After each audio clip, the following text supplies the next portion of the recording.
Thanks for watching our podcast.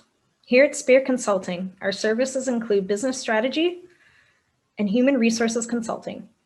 In HR, we offer executive search, executive coaching, and work psychology consulting. Please visit us at spiritmco.com, where we fulfill our clients' dreams virtuously. Enjoy your show.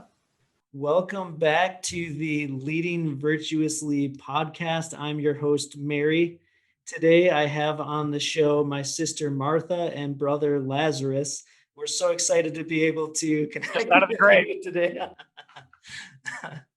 So just joking, Jim and Martha, so excited that you could be on the show.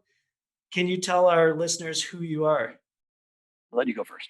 Sure. So we are Jim and Martha Brangenberg, and we actually like our role. We've been married for almost 35 years, and God has allowed us to work together almost all throughout that all of those years. But currently, we are co-hosts of I Work for Him, a talk show that is on radio and podcasts that we talk about connecting our faith and our work, and that's really the realm where God's just really been working on us over the last couple of decades and being that mouthpiece to talk about that on the air. And in I Work for Him Ministries, I serve as the executive director of I Work for Him Ministries. Martha serves as operations, and we co-host the podcast. Everything can be found out about us at iworkforhim.com. But Martha really does all the hard work, and I just get to talk to people all day long. I love it. Well, that's so good. So can you tell us a little bit about your leadership story? How did you get to the leadership position that you both are in today?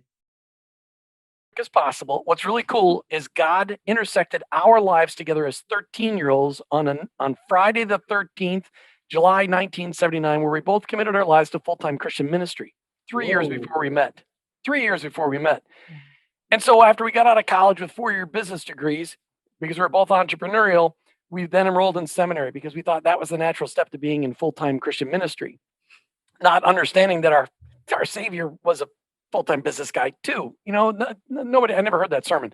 So anyway, we started a trip down the entrepreneurial lane, being mentored by a couple of people that told us that the business is business and church is church, and they have nothing to do with each other. And so for the first 20 years of our careers, between 20 and 40, we really didn't understand that God cared about our work.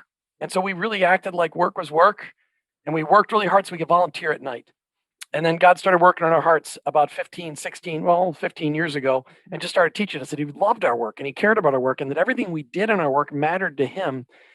And that led us to where we are today. We just had a heart and a passion for discipling Christ followers to understand that no matter what they do, God wants them to represent Him in their work, whether they're the CEO or a janitor or a lineman or a used car sales guy, a nurse in the front lines, wherever they may be, that God loves their work. And so we got into our leadership position today, not because we were looking for it, but we prayed for a decade, 3 things. God, we want a job we want to live in significance. We've seen success as insurance people. We were successful insurance people. We've seen success. We want to pursue significance in our success.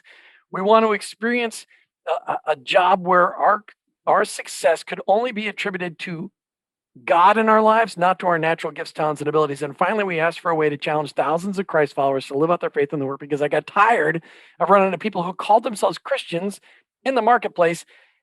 And I'd have to say to them, please, if you're going to act that way, please don't tell people you know Jesus, because that's not how we're going to, that's never going to attract anybody to Jesus. And 90 days after I prayed that last prayer, God introduced us to the idea that He wanted us on radio. And so almost 8 years ago, we went on the radio just talking about connecting our faith to our work. And we became really national voices in what's called the faith and work movement. Not a leadership position we ever thought, never had a desire to be on the radio or a podcast. And we did both right at the beginning 8 years ago. So our leadership position, we are here strictly because God pointed us here and appointed us here. And we're just trying to be faithful with what we've been given. I love that. Well, thank you for sharing.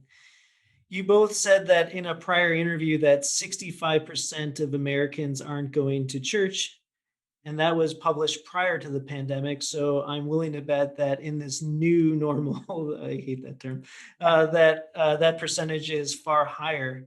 but that you feel called to equip the saints and disciples for ministering at work. So what I guess I'm wanting to hear from you, how would one be prepared for this? And what are some tactical things that one could do to be better prepared to minister at work? That is a great question. And, I think that first of all, it's really just understanding who God created us to be and that we are not, lacking in where he put us in our work, where we work, our 9 to 5, whatever that might be, because not very many of us actually work 9 to 5, right? But just that situation where we are earning a living or spending our time, whether it's paid or unpaid, that it is where God has us on purpose. Like that's not a mistake. So, first of all, understanding that and really embracing that, and then saying, okay, God, if you have me here, you have me in this, whatever it looks like now, in this Zoom room, or if it's on the front lines in a hospital, wherever it is, the people that are around you, that is who God is wanting you to intersect with and make an impact on. And really, that's the beginning of it, and helping people to embrace where God has them and how He can use them in that space. Most people who call themselves Christians have not really learned what it means to be a Jesus follower because they haven't heard the sermon that says that their workplace is their mission field. That you and me, we may be the only Jesus our coworkers, our employees may ever meet. They've not heard that sermon. So they're not sure what it even looks like because they've been taught that most of the ministry happens within the four walls of the church. And that's what I love about COVID. COVID extricated the body of Christ from the building. And so, yeah, it may have been 65 to 70% of the population of the United States of America wasn't going to church before COVID. The fantastic news is it's like less than 50% today is not going to church. They're going to church online, but there's more people going to church today than in decades in our country. It's fantastic. And so the numbers have wildly increased, but they're not going to four walls. They're watching it online, but they're getting exposed. I mean, I've talked to all kinds of people who are not Jesus followers who are like, I've been listening to these preachers. Some of what they're saying is making sense. I want to hear it. But Christopher, we've got 5 practical steps we give everybody for living out their faith in their work. And we call it the I Work for Him Nation Covenant. Start praying for your coworkers and employees by name each and every day. Look for ways to serve them over and above what your job requires you to do. Look for ways to befriend them outside of the workplace because real relationships give you opportunity to share who Christ is in you. Whoa. Stop right there. I got to be friends with people outside of work. I'm out. Well, that's because work friendships aren't really friendships. I know. You can't be superficial. Don't discuss politics and religion at work. I'm sorry, Jim. We need everything to be super service level. Oh, yeah, then you're going to love point number 4, Dr. Sarcasm. Number 4 is look for ways to pray with people when you notice you're having a bad day. So we work with people every day. We know what their normal demeanor is. When they come in and they're not normal and you say, well, how you doing? I'm fine. And you go, really? Yeah, then that's when you pull out the Italian job. Really freaked out, insecure, neurotic, and emotional? Really, how you doing? And then they tell you how they're doing. You sit and listen, and then you say, thanks for sharing. Can I pray with you about that right now? At work. I've never had anybody say no. Not once. Not once. But the last thing is the key. But above all of those things, you have to be a person of excellence. Everything about you should scream excellence. You need to be the number one employee in your position in the company, whatever the company looks like. Because if you're not demonstrating excellence in what you do, why would anybody want to hear about Jesus inside? Yeah. So those steps just really, we've lived them out in our own lives, and we just try to share that with other people for the purpose of saying, God has a plan, and here's some things that can help you in your workspace to look at it as a mission field, to really see that, you're intentionally intersecting with those people around you. Did I answer your question? Crushed it. Loved it. Thank you, Jim. Thank you, Martha. Wonderful answer. Thank you for the insight into the way that you work with individuals to help them, kind of see that their work is their battleground for ministry. So that's excellent. And I just wanted to comment that if you recall back into the sarcasm, that if you recall back in the Gospel of Matthew, where Jesus said that we have to structure these board meetings to have these certain touch points before we can actually start to love people and to be with them. It's like that was never the case. He's just like, Wasn't oh, it there's someone who's hurting. Let's go love them and be with them. It Yeah. wasn't in Matthew, it was in hesitations. You know, a lot of us, we do get confused, and that is one of the things that, you know, just I love that you pointed that out though, because if we really show that we care about the people around us, then that's being Jesus to the people around us. And we talk about that building trust, you know, having that relationship that we're joking about and everything is so that we know the people we're working with and they know us. And so when they can feel safe, they can feel, you know, that there's a trust level there. So when they're in that time of need, you know how people gravitate to somebody that they know has something that they maybe need or want. And a lot of people, especially in crisis, are looking for that place or that person that they can talk to and share what's going on in their life. And what better place for a Christian to be than to be able to be that person that can then give them hope? Yeah, Christopher, if I could just add one other thing. You know, one of the things that we've learned through this show is that everybody's a leader if they have influence over two people or one person. If they have influence over one person, they're a leader because they're leading somebody. And we need Christ followers to understand that just because your title doesn't say supervisor, manager, CEO, CFO, COO, business owner, whatever, executive director, doesn't mean you're not a leader. And you have the ability to transform culture around you. That if you're a Christ follower, everyone around you should be benefiting from your faith, whether they believe in Jesus or not. But when you start to pray for people that you work with every day by name, you know what happens? They start to change miraculously. No, you start to change. You start to see those people the way our Heavenly Father sees them. And you talk about a leadership transformation, you talk about virtuous leadership. That's what happens when you start to pray for people by name each and every day. And then you find out you start praying for them and their spouse or their children.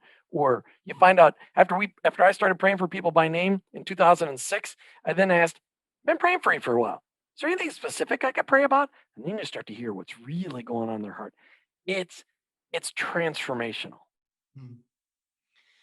Yeah, so this show, Jim, you just touched upon it, is all about virtue and leadership. I mean, I think one of the things that you just talked about is being present with people. I think one of the steps that you said is like recognizing where people are at and being able to just be present with them. State, hey, what's going on? How are you feeling? Is everything okay? And yeah, so I love that. And then as you kind of mentioned, being able to, that's not one that I've done previously. And as a consultant, I think I could even add to that, clients, vendors, beyond just employees too. And I think that's a wonderful and blessed opportunity. So thank you for expanding the thought leadership there to both of you. Can you maybe drive this home all the way? I know, Jim, you started to touch into it, but can we dive into like a specific example? And I'm not looking for names, but name like maybe some examples to where you put these principles in place and how you were starting to transform the workplace. Well, I'll start first because it started impacting me first. Martha worked in Christian retail in a Christian bookstore inside of a church, which you would naturally think would be a natural Christian environment. I'll let her talk about that. But for me, when I took a job, I lived on the west coast of Florida. I took a job in Orlando, which is a 90-mile drive to work every morning. And I said, Lord, I'm not going to turn my radio on. I've always been a talk radio guy. And this is long before we ended up being on talk radio. And I said, Lord, I dedicate my mornings to you. I want to learn how to pray. And so I just started praying for people. And God had me pray through bitterness and anger. And he had me start praying for, God just said, start praying for your people you work for. I'm like, okay, that makes sense. I'll do that. And then I got the names of their spouses and I could tell you all of their kids' names. And what I started to see was I started to see my own heart change towards them. One of my bosses, I had the privilege of being part of leading her to Christ after we almost died in a car wreck together. Another one of my bosses who told me, Jim, you're a little black and white for this leadership position. I was basically an assistant COO in a several, like a $30 or $40 million company. You're a little black and white. The business world's gray. You got to learn to be a little more gray. And I'm like, well, then you shouldn't hire me because I'm a black and white guy. I believe in truth. And this was a man who was a professed believer. I had the opportunity to mentor and disciple him when the Great Recession started in '08, when we had to lay off 200 people on October 31st, 2008, and eventually shut the company down in March of 2009.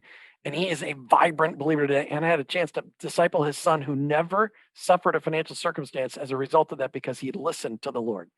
So I started to see change. And those are people today. And then I started to see my employees, that I realized I was actually a pastor as a manager. I had 25 employees that reported to me, and I was actually a pastor to those people. And I could call any one of those people today, and they would pick up the phone, and they would have fond memories because they watched me walk through that, and they watched my life change. It transformed the way it did. And I started sharing this stuff with Martha, and she had as many employees as I did. Yeah, it's interesting because one of the things I was thinking about, and I was trying to put this in like the lane of a virtue, is working in for about a decade. I worked in a Christian organization, like Jim said, running a retail establishment, and it was amazing. And I had great opportunity and great, open borders for talking to people, the customers and my employees and things like that.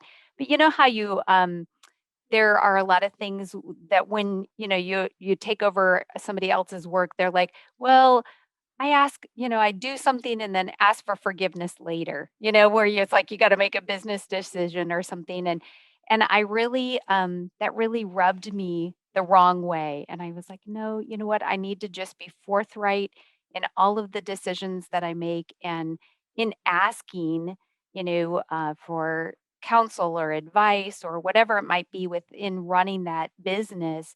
And sometimes that may mean that I don't get to take the approach I wanted to take or do something. But I knew that seeking and asking up front, and rather than making a decision and then, finding out later I shouldn't have done it that way, I just never felt like that was the right thing. So I don't know if that falls into the excellence category, or if it falls into the, being, uh, consistent, being forthright, whatever that might be. But I just felt like it's always been really important for us to have integrity in the work that we do. Jim and I, for years, we ran a used car dealership. That was one of our entrepreneurial things that we did. And our tagline was, where integrity is just a way of doing business. And in the Midwest, when we lived there, that worked. People had that Midwest mentality, and we had great, Not Chicago, great, the Midwest. great trust with people. Yeah, like Minnesota is And where we were. like the other parts of Illinois, not Chicago. And okay, so be kind.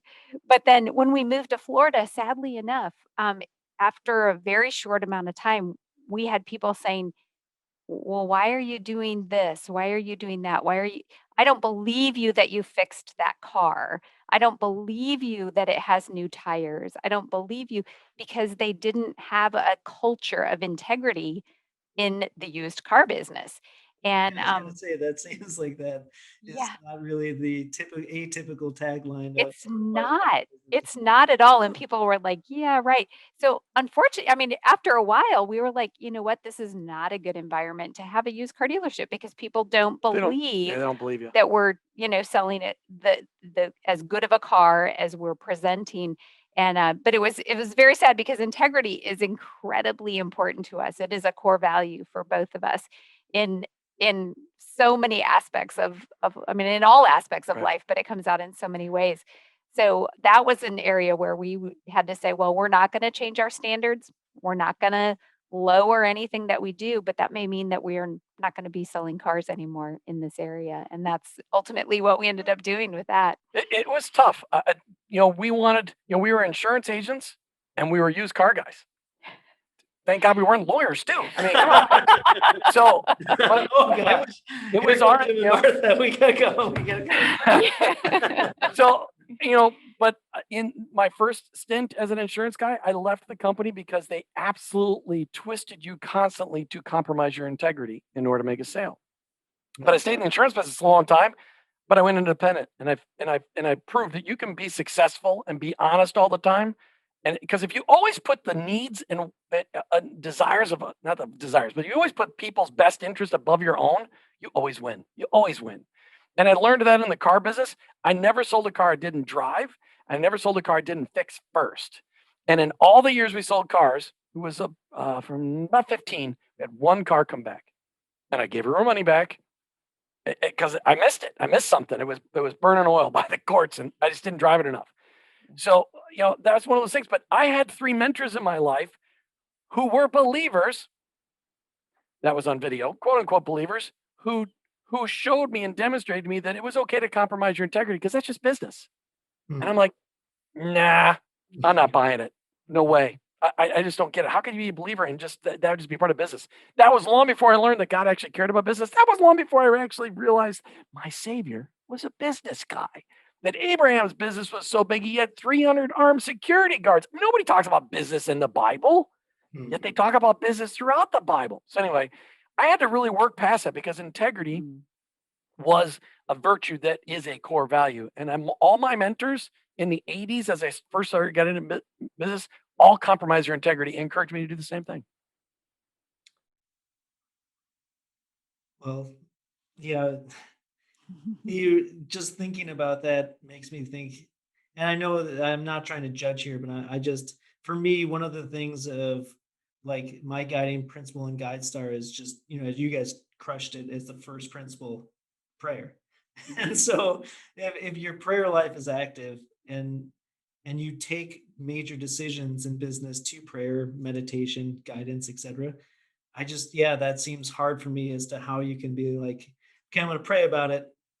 Lord saying, I got to go ahead and lie to this person to put money over the relationship. That doesn't smell good to me. And but thank you for your your honesty and transparency there. One of the things that I saw that y'all are doing is a marriage cruise, which is super exciting. I'd love to. I think you guys said that you do 2 annually, or that you both do it. It's an annual thing. Correct. So it sounds like the best ministry possible. So can you tell me a little bit about that? How it started and what it looks like? Well, it's great because God just really gave us marriage mentoring as a hobby, as something that we do together. We find that it strengthens our marriage when we're speaking into other people's marriages and walking through strengthening their marriage strengthens our own.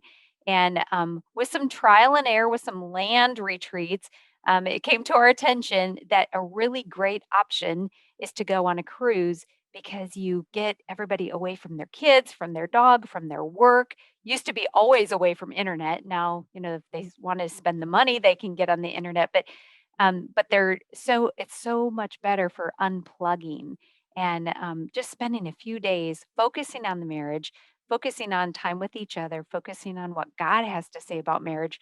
And so we have been doing that for, I guess it's about 8 years of cruising. Of course, Just we've had to skip a few, including 2021. So we did have a cruise right before the big shutdown.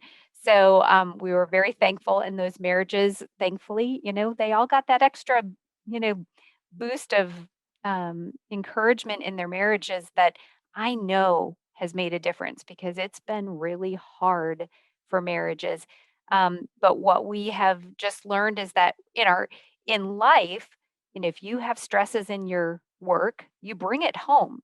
And if you're married, your spouse often becomes the place where you have some tension because you're not talking about it at work, whatever's going on there, and vice versa. If you have struggles in your marriage, you take that to work with you because it affects who you are and what you're thinking about and your attitude and your just what is going on around you. So we really believe strongly that a strong marriage is so important to the church, to the community, and to our workplace. And so that's why we do it. So every year we just take about 20, 25 couples and have an intimate group that goes and gets away out of Tampa to Cozumel and just some time together focusing on whatever God might have for that theme for that year as it relates to marriages. And what's been kind of funny is so cruising is cheap in Florida. I mean, literally, you can cruise cheaper here than you can go to a cabin in the mountains. I mean, because we drive to the ports. There's 6 ports in Florida. But what we realized is it's kind of funny. Over the years, all the retreats we've done, we found out that most of the people that come are entrepreneurial, because entrepreneurial couples suffer an extra layer of stress in their marriage, because the money struggles with the business always come home. The marriage and the business are never separated in an entrepreneurial couple. It's not like, hey, we're going to bank and you work at a place where you clock in and out 9 to 5. Those people don't bring their work home. They might bring gossip home, but they don't bring their work home. If you're an entrepreneur, the work always comes home. It impacts your family. And so we're now focused really on couples who are running businesses or whether they own their own business or running a business, because they have extra stressors that most people don't. And ones we can relate to. Yeah. We don't ever have any arguments. So as long as we're on the topic of communication, can we talk a little bit about the performance review that you also have on the website too? I thought that was interesting to see that. So same kind of format to this question. How would one use that tactfully? When do you use it? How do you feel it differs from other performance reviews, and where did it come from? Well, it came from just a lot of practice. I'm sure I stole it from somebody that I used to work for that I loved. I can't remember. It's been so long now. Here's what I know. When you're doing a review for somebody, it's always more power. They have to review themselves first. They have to. And you have to be honest with people. None of this, and performance reviews used to have one a year, whether you needed it or not. And that was it. And it never meant anything to your pay. You always got 3% anyway. But that never did anybody any good. Performance reviews are meant to grow people. And if you're not honest in a performance review, you're doing those people no good at all. You're being a horrible steward of the people you've been entrusted. And so the whole purpose behind it is to ask real questions and to give real answers, and then to use that as a blueprint for how you help improve your people over the year. Because if you're not doing weekly performance, I've been told that millennials and now the digital gen, they want hourly reviews on how they're doing because they're used to instant feedback. Mhm. We're Generation X, and the boomers, they were used to getting one a year, and the traditionalists, they just, hey, if he's not yelling at me, I guess I'm doing okay. So go ahead. Well, I just wanted to say, we had a lot of conversations as entrepreneurs that the value of your employee always knowing where they stand. That Jim, when we weren't working on our business together, and I was in Christian retail, we had this discussion about the fact that when you do a review, nothing should be a surprise to your Yes. employee. They should already know what they should be working on because you've had that ongoing dialogue about, areas where they've fallen short and the areas that they're succeeding in really well. Because we always want to be spurring people onto their own personal growth. And you don't wait until January every year to do that. That's such a big part. And so that was one of the reasons we started to actually have shows where we would talk about performance reviews and giving feedback, because it's like withholding information from them and not being honest with your employees or your coworkers or whatever, if you're not giving them that feedback that helps them to grow as an individual. If something comes up as a surprise in an employee review, you have an issue with you, not them. As a manager. And the other thing is, I'm of the management school that says if you manage your people well, you'll never have to fire anybody ever, because they'll either thrive or they'll leave. You'll never have to fire them, because if you manage people and you hold them accountable, they're either going to respond to the accountability or they're going to reject the accountability. But if you don't ever hold them accountable, they'll stay as long as you let them. Yeah. But as Christ followers, Jesus loved all of the difficult people in his life, even Lazarus, who he knew the gig was up with Lazarus, and he loved him right to the very end. Told him, go ahead and do what you got to do. There was no surprises. Jesus told people, but he loved them. And as managers of people, we need to love them, and you can't love them if you're not speaking truth into them. Very good. Well, thank you for sharing that. How can people find that performance review and the work that you're doing together as well? Sure. Our website is iworkforhim.com. That's iwork4him.com. And that you can find everything there that we've been talking about, our podcasts, our blogs, the performance review that you referred to Under the resources tab. under the resources. And then also our newest thing that's on there is the Awaken Podcast Network, which is a collection of over 120 different podcasts that are all speaking into connecting our faith and work in different lanes, talking from different perspectives, different points of view. And we have that there for people to help them to be able to find what can help them take their next steps forward in leadership and wherever they are in their work. So iworkforhim.com.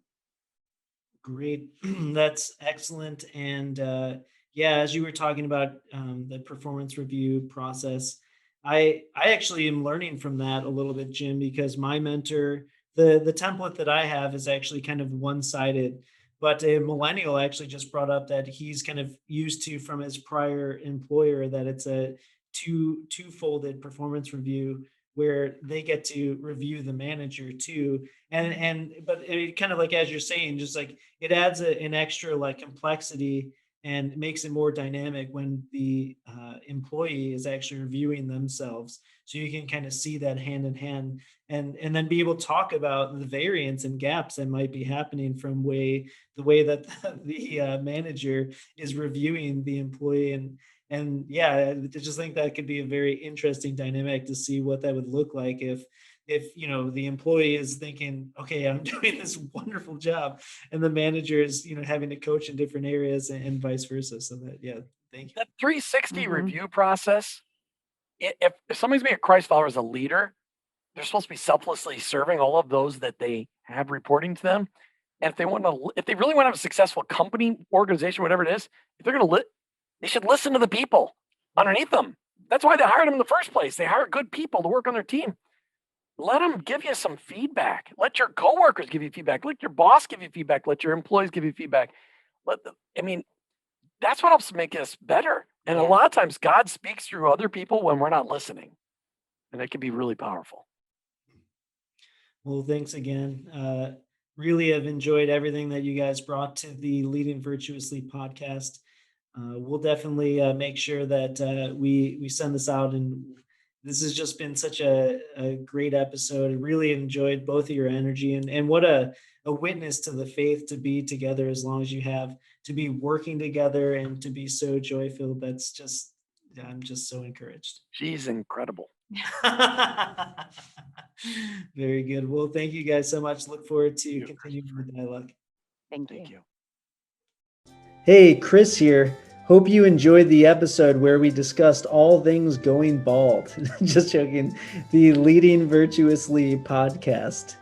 If you enjoyed the episode and the podcast, will you please subscribe on YouTube or Apple Podcasts or Spotify?